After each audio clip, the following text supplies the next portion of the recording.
की जात सब है एक है पहचान वो। केड़ी जात? पर अजकल जे पुछया जाए मानस की जात नूं आपां कोई मनदा नहीं मनदा। बस जदों कोई गुरु साहिबां दे गुरपुरब आउंदे ने बस ये पंक्ति उदों जोरां शोरां ते पढ़ी जाती है तो बाद च फिर ठुस। गुरु ग्रंथ साहिब जी दे विच बाणी दर्ज करके गुरु साहिबां ने सुनेहा दिता, कोई कोई उच्चा नहीं कोई नीवा नहीं, सब जातां बराबर ने। मुस्लिम फकीरां दियां भी बाणी दर्ज कीती है, पर साडे दे विच नफरत वाली है। कोई कहंदा रब दी जात आ सी, कोई कहंदा साडा रब आ। कबीर साहब जी नूं मनण वाले कबीर पंथी बन गए। बस ये कबीर साहब साडे गुरु उन्हां दे कब्जा करके बह गए, बाकियां नूं असीं की लेना। क्योंकि वो कबीर साहब की जिस जात दे विच जिस कुल दे विच उन्होंने जन्म लिया सी, अवतार धारिया सी, उस उन्होंने उन्हां दे कब्जा कर लिया।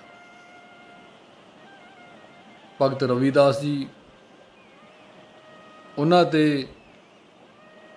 मजहबी सिखां ने कब्जा कर लिया। फिर तो जट भी हौली हौली कर लग जाणगे भी भगत धन्ना जी ये जट होए ने, ये साडे ने। हौली हौली हौली हौली गुरु नानक साहब जी नूं किसी ने भुल ही जाना। सो मैनू एक गल की समझ नहीं आई भी गुरु नानक साहब जी नूं गुरु कहण नूं, साडी निरंकार कहण नूं असीं झिझकदे क्यों आ? रब नूं जातां दे विच क्यों वंडिया? रब दी किहड़ी जात है? परमात्मा ने परमेश्वर ने सृष्टि बनाई तो एक जात बनाई, एक धर्म बनाया, वो सी इंसानियत का। पर जेड़े जिमें जिमें दुनिया सियाणी हुंदी गई, हुंदी तां कमली गई, वो आपदे आप नूं सियाणी कह लो कि सियाणी हुंदी गई। जिमें जिमें वधदे गए, पसारा हुंदा गया, एक तो अनेक होए तो बाहले सियाणे हो गए। इन्होंने फिर अपने अपनी जातां बना लियां। परमात्मा ने तो एक बनाया सी, एक तो अनेक हो गए, पर अनेकां ही जातां बन गईयां। वो उच्चा वो नीवा आ, अलग अलग ते कब्जा करके बह गए। वो साडा है, वो साडा है। वो कहते चलो ये उन्होंने गुरपुरब वो मनाई जाण, साडे वाले असीं मनाई जावांगे, तुसीं आपदा गुरद्वारा अलग बना लो, असीं आपदा अलग बना लैंदे आ। जट कहंदे असीं वो असीं हाँ, ते मजहबी सिख कहंदे असीं वो असीं हाँ, ते कबीर पंथी कहंदे असीं वो असीं हाँ। अलग अलग अलग अलग बना लिए। सिख बनने कोई तैयार नहीं। नाम के पिछे सिंह जरूर लगा होगा, पर जे पुछिए भी हाँ की आ, फिर वो पिछे गोत दसणगे भी फलाना साडा गोत आ, असीं जट हुन्ने आ। तो दूजा कोई कहंदा भी असीं मजहबी सिख हुन्ने आ। सिख कौन है? सिंह किहड़ा? नाल सिंह भी लिखी जाणगे, नाल जात भी दसी जाणगे। साडी जात ही सिंह आ। असीं कलगीधर पातशाह दे बच्चे बड़े नहीं। मानस की जिहड़ी जात बनाई सी वो एक सी, पर हुण अनेकां बन गईयां ने। गुरु ग्रंथ साहिब जी की बाणी तो सब लई सांझी आ, पर ये वंडी गई। वो कहंदे तुहाडी बाणी विचों आप, उन्होंने आपदी बाणी कढ़ ली, उन्होंने आपदी बाणी कढ़ ली। वो उही पढ़दे आ, दूजे भी उही पढ़दे आ। वो कहंदे साडा निरंकार ये आ, वो कहंदा साडा निरंकार ये आ। पर गुरु ग्रंथ साहिब जी की बाणी की आ? सभे सांझी वाल सदायन कोई ना दसे बाहरा जी। बाबा नानक सिंह जी महाराज ने भी बाहर लिख के लाता सी भी ये बोर्ड पढ़ूगा, सभे सांझी वाल सदायन, सारे ही सांझे आ, सारे ही आउण। कोई हिंदू आ, कोई मुसलमान आ, कोई सिख आ, कोई ईसाई आ, जिहड़ा मर्जी आ जी, गुरु का घर तो सब लई सांझा। श्री दरबार साहब विखे भी 4 दरवाजे लाए गए, वो सब लई सांझे आ। सो इन्होंने रब भी वंड के धरता। एक ओंकार भी कहंदे ने भी एक आ, फिर कहणगे नहीं नहीं असीं तां जलाहे हाँ, वो कहंदा नहीं असीं तां मजहबी सिख हाँ, ते गाणे वाला कहंदा असीं तां जट हाँ। ਪਰ ਗਾਣੇ ਵਾਲਾ ਜੱਟ ਜਿਹੜਾ ਹੁੰਦਾ ਅਤੇ ਅਸਲ ਵਾਲਾ ਜੱਟ ਉਹ ਬੜਾ ਫਰਕ ਆ। ਗਾਣਿਆਂ 'ਚ ਜੱਟ ਨੂੰ ਅਸਲ ਵਿੱਚ ਨਾ ਜਿਹੜਾ ਜੱਟ ਆ ਉਹ ਜ਼ਿਮੀਂਦਾਰ, ਜਿਹੜਾ ਜ਼ਿਮੀਂਦਾਰ ਨਾਮ ਆ ਸ਼ਬਦ ਆ ਜਿਹੜਾ ਉਹ ਤੇ ਜੱਟਾਂ ਨੇ ਕਬਜ਼ਾ ਕਰ ਲਿਆ। ਜ਼ਿਮੀਂਦਾਰ ਦਾ ਕੀ ਮਤਲਬ ਹੁੰਦਾ? ਜ਼ਿਮੀਂਦਾਰ ਦਾ ਇਹ ਕਹਿਣ ਦਾ ਫਰਕ ਪੈ ਗਿਆ, ਹੁੰਦਾ ਤਾਂ ਜ਼ਮੀਨਦਾਰ ਹੈ, ਜਿਹਦੇ ਕੋਲ ਜ਼ਮੀਨ ਹੈ, ਪੈਲੀ ਆ, ਖੇਤੀ ਕਰਦਾ। ਹੁਣ ਉਹ ਜ਼ਮੀਨ ਮਜ਼੍ਹਬੀ ਸਿੱਖਾਂ ਦੇ ਕੋਲ ਵੀ ਹੋ ਸਕਦੀ ਆ, ਜੁਲਾਹਿਆਂ ਕੋਲ ਵੀ ਹੋ ਸਕਦੀ ਆ, ਤਰਖਾਣਾਂ ਕੋਲ ਵੀ ਹੋ ਸਕਦੀ ਆ, ਜੱਟਾਂ ਕੋਲ ਵੀ ਹੋ ਸਕਦੀ ਆ। ਉਹ ਸਾਰੇ ਜ਼ਮੀਨਦਾਰ ਆ। ਹੁਣ ਜ਼ਮੀਨਦਾਰ ਤੋਂ ਜ਼ਿਮੀਂਦਾਰ ਬਣ ਗਿਆ ਅਤੇ ਉੱਥੇ ਜੱਟਾਂ ਨੇ ਕਬਜ਼ਾ ਕਰ ਲਿਆ ਵੀ ਜ਼ਿਮੀਂਦਾਰ ਤਾਂ ਅਸੀਂ ਹੋਈ ਹਾਂ। ਹੋਰ ਕੋਈ ਖੇਤੀ ਕਰਦਾ ਚਾਹੇ ਨਹੀਂ ਕਰਦਾ। ਸੋ ਜਾਤ ਤਾਂ ਜਨਮ ਦੀ ਨਹੀਂ, ਜਾਤ ਕਰਮ ਦੀ ਬਣਾਈ ਗਈ ਹੋ। ਜੇ ਕੋਈ ਮਿਸਤਰੀ ਦਾ ਕੰਮ ਕਰਦਾ ਵਾ ਤਾਂ ਜ਼ਰੂਰੀ ਨਹੀਂ ਉਹ ਤਰਖਾਣ ਹੀ ਹੋਊਗਾ। ਜੇ ਕੋਈ ਖੇਤੀ ਕਰਦਾ ਤਾਂ ਜ਼ਰੂਰੀ ਨਹੀਂ ਉਹ ਜੱਟ ਹੀ ਹੋਊਗਾ। ਕਿੱਤਿਆਂ ਦੇ ਹਿਸਾਬ ਨਾਲ, ਯਾਨੀ ਕਿ ਉਸ ਹਿਸਾਬ ਨਾਲ ਬਣਿਆ ਹੋਇਆ ਸੀ, ਪਰ ਇਹਨਾਂ ਨੇ ਦੂਜੇ ਪਾਸੇ ਕੰਮ ਚਲਾ ਲਿਆ। ਕਿੱਤੇ ਕੀ ਸੀਗੇ? ਜੋ ਚੰਮ ਦਾ ਕੰਮ ਕਰਦੇ ਸੀ, ਚੁਮਿਆਰ ਕਹਿੰਦੇ ਸੀ ਉਹਨਾਂ ਨੂੰ। ਖੇਤੀ ਕਰਦੇ ਜੱਟ ਕਹਿੰਦੇ ਸੀ। ਜੋ ਲੱਕੜ ਦਾ ਕੰਮ ਕਰਦੇ ਸੀ ਜਾਂ ਆਪਣੇ ਸੀਮਿੰਟ ਬਜਰੀ ਦਾ ਉਸਾਰੀ ਦਾ ਕੰਮ ਕਰਦੇ, ਉਹ ਮਿਸਤਰੀ ਕਹਿੰਦੇ, ਤਰਖਾਣ ਕਹਿਣ ਲੱਗ ਗਏ। ਸੋ ਉਹ ਕਰਮ ਤੋਂ ਜਰਮ ਦੇ ਵਿੱਚ ਵੜ ਗਈ ਆ ਕੇ।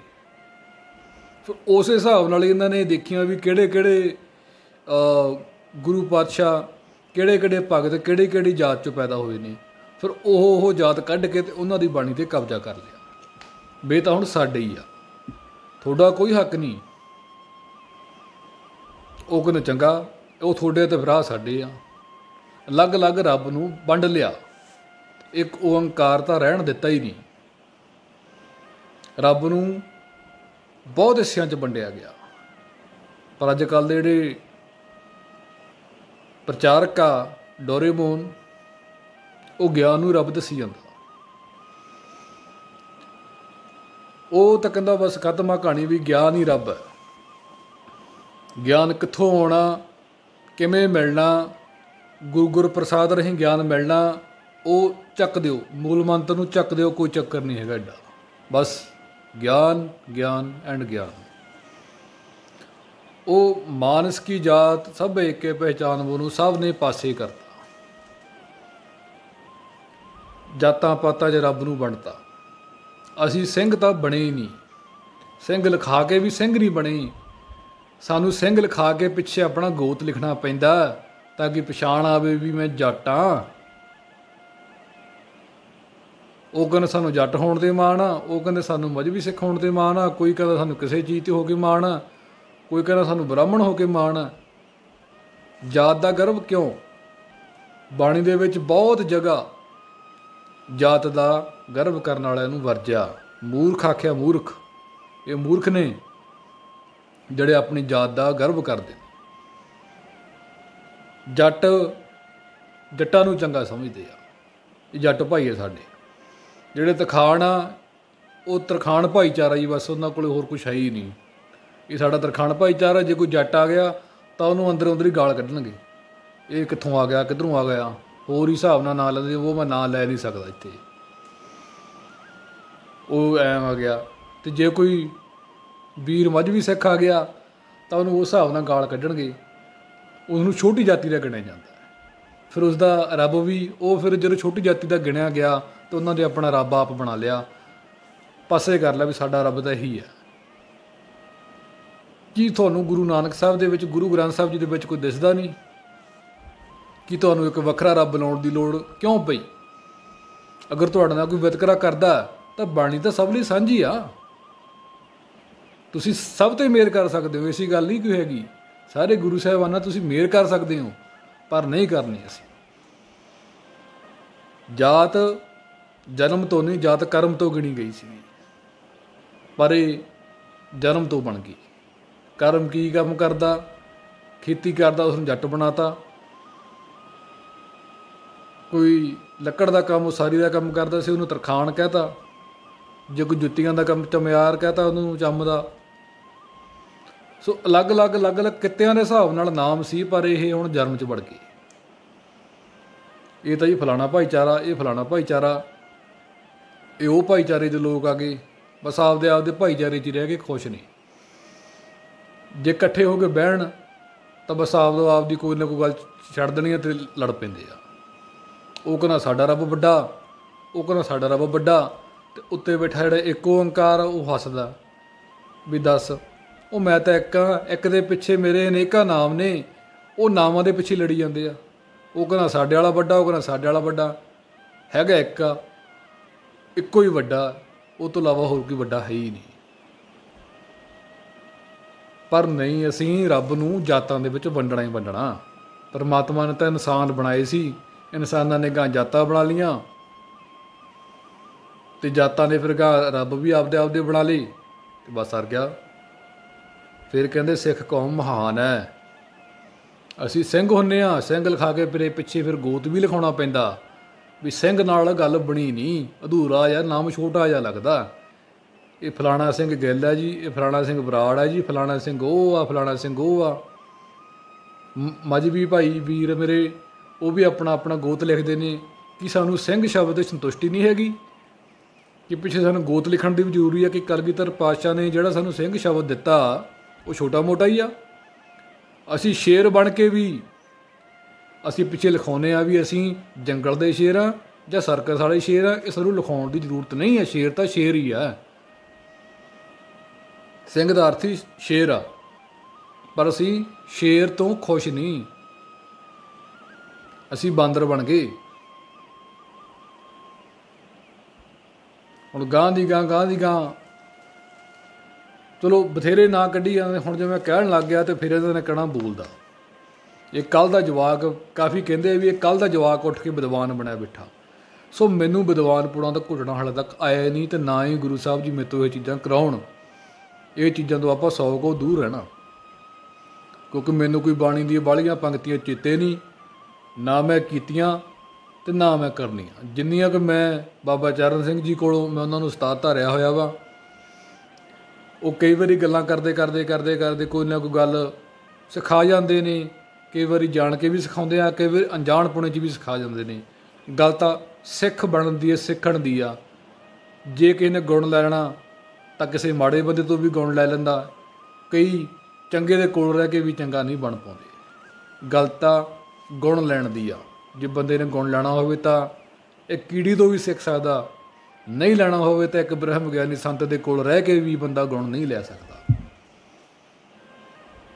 ਰੱਬ ਨੂੰ ਵੀ ਰੱਬ ਦੇ ਕੋਲ ਰਹਿ ਕੇ ਵੀ ਕੁਛ ਕੁ ਪਾਠੀ ਸਿੰਘ ਹੈਗੇ ਨੇ, ਉਹ ਉਹਨਾਂ ਦਾ ਗੁਰੂ ਕੇ ਵਜ਼ੀਰ ਕਿਹਾ ਜਾਂਦਾ ਉਹਨਾਂ ਨੂੰ, ਪਰ ਉਹਨਾਂ ਨੇ ਵੀ ਬੇੜਾ ਗਰਕ ਕਰਤਾ।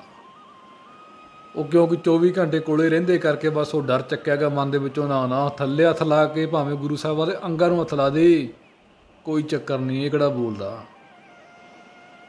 ਬਹਿ ਕੇ ਚੌਰ ਕਰ ਲਾ, ਮੋਢਿਆਂ 'ਚ ਮਾਰਦੇ, ਸਿਰ 'ਚ ਮਾਰਦੇ ਗੁਰੂ ਸਾਹਿਬਾਂ ਦੇ, ਕਿੱਥੇ ਕਿਹੜਾ ਬੋਲਦਾ। ਅਸੀਂ ਏਸੀ ਲਾਏ ਬਗੈਰ ਬਹਿ ਨਹੀਂ ਸਕਦੇ, ਅਤੇ ਗੁਰੂ ਸਾਹਿਬਾਂ ਨੂੰ ਏਸੀ ਲਾਉਣ ਦੀ ਲੋੜ ਕੀ ਹੈ? ਇਹ ਕਿਹੜਾ ਬੋਲਦਾ। ਸਦ ਸੁਣਦਾ, ਸਦ ਵੇਖਦਾ। ਉਹ ਸੁਣਦਾ ਵੀ ਆ, ਵੇਖਦਾ ਵੀ ਆ, ਪਰ ਉਹ ਸੋਟੀ ਨਹੀਂ ਮਾਰਦਾ। ਚੱਕੀ ਚੱਲਦੀ ਤਾਂ ਹੌਲੀ ਆ, ਪਰ ਚੱਲਦੀ ਬਹੁਤ ਬਰੀਕ ਆ। ਆਟਾ ਬਹੁਤ ਬਰੀਕ ਪੀਸਦੀ ਆ। ਰੱਬ ਕਿਸੇ ਦੇ ਸੋਟੀ ਨਹੀਂ ਮਾਰਨ ਆਉਂਦਾ ਵੀ ਉੱਠ ਕੇ ਸੋਟੀ ਜਾ ਕੇ ਗਿੱਟਿਆਂ 'ਤੇ ਮਾਰੂ, ਨਹੀਂ। ਉਹ ਬੰਦੇ ਤੋਂ ਹੀ, ਬੰਦੇ ਦੀ ਜ਼ੁਬਾਨ ਤੋਂ ਹੀ ਬੰਦੇ ਨੂੰ ਉੱਚਾ ਕਰ ਦਿੰਦਾ। ਬੰਦੇ ਦੀ ਜ਼ੁਬਾਨ ਤੋਂ ਇਹੋ ਜਿਹਾ ਕੁਛ ਨਿਕਲਾ ਦਿੰਦਾ, ਕੱਢ ਦਿੰਦਾ, ਅਤੇ ਉਹ ਬੰਦਾ ਅਰਸ਼ ਤੋਂ ਫਰਸ਼ 'ਤੇ ਆ ਕੇ ਡਿੱਗਦਾ। ਅਤੇ ਇਹੋ ਜਿਹਾ ਡਿੱਗਦਾ ਕਿ ਹੱਡ ਪੈਰ ਟੁੱਟਦਾ, ਫਿਰ ਉੱਠਣ ਜੋਗਾ ਨਹੀਂ ਰਹਿੰਦਾ। ਡੋਰੇਮੋਨ ਕਹਿੰਦੇ ਰੱਬ ਤਾਂ ਹੈ ਹੀ ਨਹੀਂ, ਗਿਆਨ ਹੀ ਰੱਬ ਹੈ। ਓਏ ਗਿਆਨ ਹੀ ਰੱਬ ਨਹੀਂ, ਰੱਬ ਤੋਂ ਗਿਆਨ ਮਿਲਦਾ ਹੈ। ਰੱਬ ਤੋਂ ਗੁਰਪ੍ਰਸਾਦ ਰਾਹੀਂ ਗਿਆਨ ਮਿਲਦਾ ਹੈ। ਗੁਰੂ ਦੀ ਕਿਰਪਾ ਨਾਲ ਹੀ ਗਿਆਨ ਮਿਲਦਾ ਹੈ। ਬੰਦੇ 'ਚ ਕੋਈ ਜ਼ਰੂਰਤ ਨਹੀਂ ਹੈਗੀ ਉੱਠ ਕੇ 2-4 ਕਦਮ ਚੱਲ ਕੇ ਵੀ ਦਿਖਾ ਦੇਵੇ। ਬੰਦੇ 'ਚ ਕੋਈ ਜ਼ਰੂਰਤ ਨਹੀਂ ਹੈਗੀ ਕਿ ਉਹਦੀ ਆਗਿਆ ਤੋਂ ਬਗੈਰ ਦੇਖ ਸਕਦਾ, ਅੱਖਾਂ ਖੋਲ੍ਹਣ ਦਾ। ਉਹਦੇ ਹੁਕਮ ਤੋਂ ਬਗੈਰ ਤਾਂ ਪੱਤਾ ਨਹੀਂ ਝੁੱਲਦਾ। ਉਹਦੇ ਹੁਕਮ ਤੋਂ ਬਗੈਰ ਤਾਂ ਇੱਕ ਬੁਰਕੀ ਆ ਰੋਟੀ ਦੀ, ਉਹ ਅੰਦਰ ਨਹੀਂ ਜਾਂਦੀ। पानी की घुट अंदर नहीं जाती, इत्थों की हथू गाया नाल ही बाहर। हुक्म तो बगैर तो कुछ भी नहीं होना। हुक्म है अंदर सब को, बाहर हुक्म ना कोई। ਉਹਦੇ हुक्म तो बगैर तो ਕੱਖ नहीं ਹੁੰਦਾ। पर ਜਿਹੜੀਆਂ ਮਨ ਦੀਆਂ ਖੁਆਇਸ਼ਾਂ ਇਹ ਉਹਦੇ ਹੁਕਮ ਤੋਂ ਬਾਹਰ ਨੇ। ਇਹ ਪਰਮਾਤਮਾ ਨੇ ਆਪਣੇ ਹੱਥ ਨਹੀਂ ਰੱਖੀਆਂ। ਬਸ ਉਹਦੇ ਪਿੱਛੇ ਹੀ ਉਹ ਮਨ ਦੇ ਫੁਰਨਿਆਂ ਨੇ ਬਥੇਰਾ ਕੁਛ ਬਣਾਤਾ। ਬਥੇਰੇ ਧਰਮ ਬਣਾਤੇ, ਬਥੇਰੇ ਜਾਤਾਂ ਦੇ ਇਨਸਾਨ ਬਣਾਤੇ, ਬਥੇਰੇ ਉੱਚੇ ਬਣਾਤੇ, ਬਥੇਰੇ ਨੀਵੇਂ ਬਣਾਤੇ। ਕਰਮ ਕਾਂਡਾਂ 'ਚ ਫਸਾਤੀ ਦੁਨੀਆ। ਰੱਬ ਨੂੰ ਵੀ ਅਲੱਗ-ਅਲੱਗ ਜਾਤਾਂ 'ਚ ਬਣਤਾ ਵੀ ਉਹ ਤੁਹਾਡੇ ਵਾਲਾ, ਆਹ ਸਾਡੇ ਵਾਲਾ, ਤੂੰ ਇੱਧਰ ਨਹੀਂ ਆਉਣਾ, ਅਸੀਂ ਉੱਧਰ ਨਹੀਂ ਆਉਂਦੇ। ਉਹ ਸਾਡਾ ਗੁਰਦੁਆਰਾ, ਅਸੀਂ ਆਪ ਦਾ ਜੋ ਕੋਈ ਸ਼ੁਭ ਕਾਰਜ ਹੋਊ ਜਾਂ ਮੌਤ ਦਾ, ਚਾਹੇ ਖੁਸ਼ੀ ਦਾ, ਚਾਹੇ ਗਮੀ ਦਾ, ਅਸੀਂ ਉੱਧਰ ਕਰਾਂਗੇ। ਤੇ ਤੁਸੀਂ ਉੱਧਰ ਨਹੀਂ ਆਉਣਾ ਅਤੇ ਅਸੀਂ ਤੁਹਾਡੇ ਵੱਲ ਨਹੀਂ ਆਉਂਦੇ। ਸਾਡਾ ਗੁਰੂ ਸਾਹਿਬ ਵੱਖਰਾ, ਤੁਹਾਡਾ ਗੁਰੂ ਸਾਹਿਬ ਵੱਖਰਾ, ਪਰ ਬਾਣੀ ਇੱਕੋ ਆ। ਬਾਣੀ ਇੱਕ ਹੋਵੇ ਨਾ ਹੋਵੇ, ਪਰ ਗੁਰੂ ਸਾਹਿਬ ਤੁਹਾਡੇ ਵੱਖਰੇ ਵੱਖਰੇ ਆ ਨਾ। ਬਾਣੀ ਤੋਂ ਕੀ ਲੈਣਾ। ਸਾਨੂੰ 4-5 ਪੰਕਤੀਆਂ ਚੇਤੇ ਹੋ ਗਈਆਂ, ਅਤੇ ਉਹਨਾਂ 4-5 ਪੰਕਤੀਆਂ 'ਚੋਂ 2-4 ਪੰਕਤੀਆਂ ਸਾਨੂੰ ਵਿਆਖਿਆ ਕਰਨੀ ਆ ਗਈ। ਆਪਦੇ ਮਨ ਦੇ ਅਨੁਸਾਰ ਜਿੰਨੀ ਕੁ ਸਾਡੀ ਬੁੱਧੀ ਆ, ਸੂਝੀ ਆ ਜਿੰਨੀ ਕੁ, ਉਸ ਹਿਸਾਬ ਨਾਲ ਅਸੀਂ ਵਿਆਖਿਆ ਕਰ ਦਿੰਦੇ ਹਾਂ। ਅਤੇ ਫਿਰ ਵਾਹ ਵਾਹ ਵਾਹ ਵਾਹ, ਇਹ ਤਾਂ ਜੀ ਗੁਣੀ ਗਿਆਨੀ ਬੰਦਾ ਜੀ, ਇਹ ਤਾਂ ਉਹ ਆ। ਗੁਰੂ ਸਾਹਿਬ ਜੀ ਸਭੇ ਸਾਂਝੀਵਾਲ ਸਦਾਇਨ ਕੋਈ ਨਾ ਦਿਸੇ ਬਾਹਰਾ ਜੀਓ। ਪਰ ਨਹੀਂ, ਸਾਂਝੀਵਾਲਤਾ ਤਾਂ ਹੈ ਹੀ। ਸਾਂਝੀਵਾਲਤਾ ਵਾਲਾ ਕੰਮ ਤਾਂ ਜਮੇ ਚੱਕ ਦੋ ਫੱਟੇ, ਕੋਈ ਚੱਕਰ ਨਹੀਂ ਹੈਗਾ ਇਹੋ ਜਿਹਾ। ਬਸ ਉਹ ਸਾਡੇ ਵਾਲਾ, ਉਹ ਤੁਹਾਡੇ ਵਾਲਾ। ਸੋ ਆਪਾਂ ਇੱਕ ਸ਼ਬਦ ਪੜ੍ਹ ਕੇ ਸਮਾਪਤੀ ਕਰਦੇ ਹਾਂ। ਗੁਰੂ ਸਾਹਿਬਾਂ ਨੇ ਉਚਾਰਨ ਕੀਤਾ ਸੀ, ਨਾ ਹਮ ਚੂੜਾ ਨਾ ਘੁਮਿਆਰ, ਨਾ ਹਮ ਚੂੜਾ ਨਾ ਘੁਮਿਆਰ, ਨਾ ਜੱਟ ਔਰ ਨਾ ਹੀ ਲੋਹਾਰ, ਨਾ ਤਰਖਾਣ ਨਾ ਹਮ ਖੱਤਰੀ, ਹਮ ਹੈ ਸਿੰਘ ਭੁਝੰਗੜ ਛਤਰੀ। ਹੁਣ ਆਪੇ ਹਿਸਾਬ ਲਾ ਲਓ ਵੀ ਆਪਣੀ ਜਾਤ ਕੀ ਹੈ, ਆਪਾਂ ਕੀ ਹਾਂ। ਆਪਾਂ ਸਾਰੇ ਹੀ ਛਤਰੀ ਹਾਂ। ਛਤਰੀ ਆਪਾਂ। ਛਤਰੀ ਤੋਂ ਭਾਵ ਖੱਤਰੀ ਨਹੀਂ ਹੁੰਦਾ, ਛਤਰੀ ਤੋਂ ਭਾਵ ਵੈਰੀਅਰ। ਇੱਕ ਹੱਥ ਖੰਡਾ, ਇੱਕ ਹੱਥ ਮਾਲਾ, ਇਹਨੂੰ ਕਹਿੰਦੇ ਨੇ ਛਤਰੀ। ਖੰਡਾ ਵੀ ਵਾਹੁਣਾ ਅਤੇ ਮਾਲਾ ਵੀ ਫੇਰਨੀ ਆ। ਸੰਤ, ਸਿਪਾਹੀ। ਸਿਪਾਹੀ ਤਾਂ ਵੈਸੇ ਬਹੁਤ ਥੱਲੇ ਵਾਲੀ ਡਿਗਰੀ ਆ। ਉੱਦਾਂ ਕਹਿਣ ਨੂੰ ਵੀ ਕਹਿ ਦਿੰਦੇ ਆ ਵੀ ਵੈਰੀਅਰ ਛਤਰੀ ਕਹਿੰਦੇ ਆ। ਸੋ ਆਪਾਂ ਛਤਰੀ ਹਾਂ ਸਾਰੇ। ਛਤਰੀ ਕੋ ਪੂਤ ਹੋਂ, ਮੈਂ ਛਤਰੀ ਦਾ ਪੁੱਤਰ ਹਾਂ। ਕਲਗੀਧਰ ਦੀ ਔਲਾਦ ਆਪਾਂ ਸਾਰੇ। ਗੁਰੂ ਨਾਨਕ ਦੇ ਸਿੱਖ ਹਾਂ, ਸਿੰਘ ਹਾਂ। ਅਗਰ ਅਸੀਂ ਸਿੰਘ ਹਾਂ ਤਾਂ ਸਾਨੂੰ ਬਾਕੀ ਆਹ ਗੋਤਾਂ ਜਾਤਾਂ ਦੀ ਲੋੜ ਨਹੀਂ ਪੈਂਦੀ। ਫਲਾਣਾ ਸਿੰਘ ਜੀ ਫਲਾਣਾ, ਸਿੰਘ ਤੋਂ ਬਾਅਦ ਫਿਰ ਕੋਈ ਨਾ ਕੋਈ ਲਿਖਾਉਣਾ ਪੈਂਦਾ, ਤਾਂ ਕਿ ਸਿੰਘ ਛੋਟਾ ਸ਼ਬਦ ਸਾਨੂੰ ਛੋਟਾ ਛੋਟਾ ਲੱਗਦਾ ਹੈ। ਸਾਨੂੰ ਕਲਗੀਧਰ ਪਾਤਸ਼ਾਹ 'ਤੇ ਸੰਤੁਸ਼ਟੀ ਹੈ ਨਹੀਂ ਵੀ ਨਹੀਂ ਇਹ ਸਿੰਘ ਤਾਂ ਬਾਹਲਾ ਛੋਟਾ ਹੈ ਲੱਗਦਾ, ਤਾਂ ਵੀ ਲੰਬਾ ਜਿਹਾ ਨਾਂ ਹੋਣਾ ਚਾਹੀਦਾ ਫਲਾਣਾ। ਫਿਰ ਅਣਖ ਜੀ ਜਾਗਦੀ ਆ ਵੀ ਹਾਂ ਪਿੱਛੇ ਗੋਤ ਲਿਖਿਆ ਹੋਇਆ, ਪਿੱਛੇ ਸਾਡੀ ਜਾਤ ਲਿਖੀ ਹੋਈ ਵੀ ਜੀ ਫਲਾਣੀ ਜਾਤ 'ਚੋਂ ਆ, ਸਾਡਾ ਫਲਾਣਾ ਫਲਾਣਾ ਭਾਈਚਾਰਾ। ਜੱਟ ਕਹਿੰਦੇ ਜੱਟ ਜੱਟ ਆ, ਸਾਡਾ ਜੱਟ ਭਾਈਚਾਰਾ ਇਹ। ਅਤੇ ਤਰਖਾਣ ਕਹਿੰਦੇ ਆ ਸਾਡਾ ਤਰਖਾਣ ਭਾਈਚਾਰਾ। ਉਹ ਉਸੇ ਚੀਜ਼ 'ਚੋਂ ਬਾਹਰ ਨਹੀਂ ਆਉਂਦੇ, ਅੰਦਰ ਹੀ ਬੜੇ ਬੈਠੇ ਉਹਦੇ। ਉਹ ਜੱਟ ਨੂੰ ਗਾਲਾਂ ਕੱਢੀ ਜਾਂਦੇ, ਉਹ ਤਰਖਾਣਾਂ ਨੂੰ ਗਾਲਾਂ ਕੱਢੀ ਜਾਂਦਾ, ਅਤੇ ਦੋਹੇ ਰਲ ਕੇ ਵਿਚਾਰੇ ਮਜ਼੍ਹਬੀ ਸਿੰਘਾਂ ਨੂੰ ਗਾਲਾਂ ਕੱਢੀ ਜਾਂਦੇ ਆ। ਉਹਨਾਂ ਨੂੰ ਨੀਵੇਂ ਬਣਾਈ ਜਾਂਦੇ ਆ। ਉਹ ਐ ਨਹੀਂ ਦੇਖਦੇ ਵੀ ਰੱਬ ਨੇ ਹਰੇਕ ਜਾਤ ਦੇ ਵਿੱਚ ਜਨਮ ਲੈ ਕੇ ਅਵਤਾਰ ਧਾਰ ਕੇ ਆਪਣੇ ਆਪ ਨੂੰ ਉੱਚਾ ਹੋ ਕੇ ਦਿਖਾਇਆ ਵੀ ਇਹ ਕੋਈ ਜਾਤਵਾਂ ਦੀ ਕੋਈ ਚੀਜ਼ ਹੁੰਦੀ ਨਹੀਂ, ਬੰਦੇ ਦੇ ਗੁਣ ਉੱਚੇ ਹੋਣੇ ਚਾਹੀਦੇ ਆ। ਪਰ ਅਸੀਂ ਜਿਸ ਪਰਮਾਤਮਾ ਨੇ ਅਲੱਗ-ਅਲੱਗ ਜਾਤਾਂ ਦੇ ਵਿੱਚ ਜਨਮ ਲੈ ਲੈ ਕੇ ਅਵਤਾਰ ਧਾਰ ਕੇ ਉਸ ਚੀਜ਼ ਨੂੰ ਉੱਚਾ ਚੱਕਿਆ, ਅਸੀਂ ਉਸੇ ਚੀਜ਼ ਨੂੰ ਦੇਖ ਲਿਆ ਵੀ ਇਸ ਜਾਤ 'ਚ ਆ, ਤਾਂ ਉਹਨੂੰ ਉੱਥੇ ਹੀ ਕਬਜ਼ਾ ਕਰਾ ਲਿਆ ਵੀ ਸਾਡਾ ਹੀ ਆ ਇਹ, ਤੂੰ ਇੱਧਰ ਰਹਿ। ਸਾਡੇ ਵਾਲੇ ਉਹ ਕਬੀਰ ਪੰਥੀ, ਉਹ ਕਹਿੰਦੇ ਕਬੀਰ ਸਾਹਿਬ ਹੀ ਰੱਬ ਨੇ, ਅਤੇ ਭਗਤ ਰਵਿਦਾਸ ਜੀ ਨੂੰ ਉਹ ਅਲੱਗ ਰੱਬ ਬਣਾ ਤਾ। ਅਤੇ ਇੱਕ ਤਾਂ ਕੀਤਾ ਹੀ ਨਹੀਂ। ਉਹ ਕਹਿੰਦੇ ਉਹ ਤੁਹਾਡੇ ਵਾਲਾ, ਇਹ ਕਹਿੰਦੇ ਸਾਡੇ ਵਾਲਾ, ਅਤੇ ਗੁਰੂ ਨਾਨਕ ਸਾਹਿਬ ਵਾਲੇ ਕਹਿੰਦੇ ਸਾਡਾ ਗੁਰੂ ਨਾਨਕ ਸਾਹਿਬ ਆ। ਇੱਕ ਓਂਕਾਰ ਕੌਣ ਆ ਫਿਰ? ਇੱਕ ਕਿਹੜਾ, ਉਹ ਤਾਂ ਅਲੱਗ-ਅਲੱਗ ਨਾਮ ਆ, ਸਾਨੂੰ ਭੁਲੇਖੇ ਆ, ਅਲੱਗ-ਅਲੱਗ ਨਾਮ ਆ, ਇਹ ਅਲੱਗ-ਅਲੱਗ ਨਾਮ ਹੈ ਇੱਕ ਹੀ ਆ, ਸਾਨੂੰ ਬੜੇ ਭੁਲੇਖੇ ਆ। ਸੋ ਆਪਾਂ ਇਹਨਾਂ ਚੀਜ਼ਾਂ 'ਚੋਂ ਥੋੜ੍ਹਾ ਜਿਹਾ ਉੱਪਰ ਉੱਠੀਏ। ਕਿਸੇ ਦੇ ਮਗਰ ਲੱਗਣ ਨਾਲੋਂ ਆਪਾਂ ਗੁਰੂ ਗ੍ਰੰਥ ਸਾਹਿਬ ਜੀ ਦੀ ਬਾਣੀ ਹੈ ਜਿਹੜੀ, ਉਹ ਇਨਸਾਨ ਹੀ ਬਣਾਉਂਦੀ ਆ, ਕਿਸੇ ਧਰਮ ਦੇ ਵਿੱਚ ਸਾਨੂੰ ਨਹੀਂ ਬਾੜਦੀ। ਸੋ ਜਿਹੜਾ ਸਿੱਖ ਆਪਾਂ ਕਹੀਏ ਸਿੱਖਣਾ, ਉਹ ਇੱਕ ਸਿੱਖ ਬਣਾਇਆ ਸੀ, ਕਿਉਂਕਿ ਬੜੇ ਉਸ ਟਾਈਮ ਆਪਦੇ ਆਪ ਨੂੰ ਗੁਰੂ ਖਵਾਉਣ ਲੱਗ ਗਏ ਸੀ। ਉਹ ਸਿੱਖ ਬਣਾਇਆ ਸੀ ਕਿ ਅਕਾਲ ਪੁਰਖ ਦੀ ਬਰਾਬਰੀ ਨਹੀਂ ਕਰਨੀ, ਅਸੀਂ ਸਿੱਖ ਹਾਂ, ਪੁੱਤਰ ਹਾਂ ਉਹਦੇ। ਪਰ ਨਹੀਂ, ਰੱਬ ਤਾਂ ਹੈ ਹੀ ਨਹੀਂ, ਗਿਆਨ ਹੀ ਰੱਬ ਹੈ, ਰੱਬ ਤਾਂ ਹੈ ਹੀ ਨਹੀਂ। ਅਸੀਂ ਉਹ ਰੱਬ ਹਾਂ, ਅਸੀਂ ਆਪ ਮੁਖਤਿਆਰ, ਅਸੀਂ ਖੁਦ ਜੋ ਮਰਜ਼ੀ ਕਰ ਦਈਏ, ਗੁਰਪ੍ਰਸਾਦ ਤਾਂ ਕੁਛ ਹੈ ਹੀ ਨਹੀਂ। ਸੋ ਆਪਾਂ ਇਹਨਾਂ ਚੀਜ਼ਾਂ 'ਚੋਂ ਬਾਹਰ ਰਹੀਏ ਅਤੇ ਗੁਰੂ ਸਾਹਿਬ ਦੀ ਕਿਰਪਾ ਦੇ ਨਾਲ ਸਾਰਾ ਕੁਛ ਹੋਣਾ ਹੈ। ਗੁਰੂ ਸਾਹਿਬ ਨੂੰ ਬੇਨਤੀ ਕਰੀਏ ਕਿ ਹਮ ਅਪਰਾਧੀ ਸਦ ਭੂਲਤੇ ਤੁਮ ਬਖਸ਼ਣ ਹਾਰੇ।